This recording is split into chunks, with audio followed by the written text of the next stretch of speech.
I don't believe that, even though it's come up again after Trump's meeting with Putin, Vladimir Putin, the president of Russia, in Anchorage, Alaska on Friday. So the argument let me explain to you what the argument is and why I don't believe it.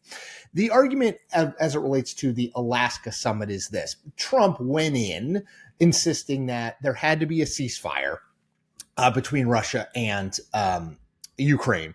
And if there wasn't, there would be, in his words, severe consequences. Well, he left saying, well, there is no ceasefire and we don't need one because we're going to have a peace agreement and there won't be any consequences against Russia right now. So it seemed as though he adopted a lot of what Vladimir Putin wanted and kind of walked away from what he wanted. And in the subsequent days since that summit, what you've seen is a lot of stuff that is, pretty pro-Russian position on the end of this war, including ceding land that Ukraine would need to cede, Donetsk and some other pieces of land that Russia has either captured or mostly captured in order for this war to end. Donald Trump wants to win the Nobel Peace Prize.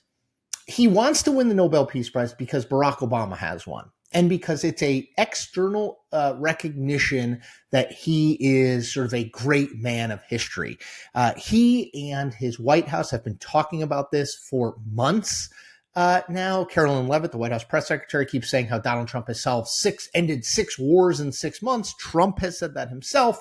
He has made a call out of the blue to Norway, the Norwegian economic minister, to talk about tariffs, but also to push for the idea of him winning the Nobel Peace Prize.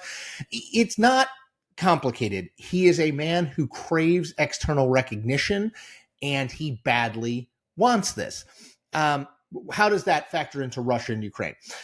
Trump is just a guy who's 100% born of who has advantage. And in his mind, it has always been the case that Russia is the one who's going to dictate the terms of how this ends, because Russia's the bigger country and the more powerful country. That's Trump. Trump is a might makes right guy. And so he's always viewed it that way. If you listen to his comments after the Putin summit from last Friday, he basically says Russia's more powerful and Ukraine's going to have to accept what, at least a lot of what Russia wants.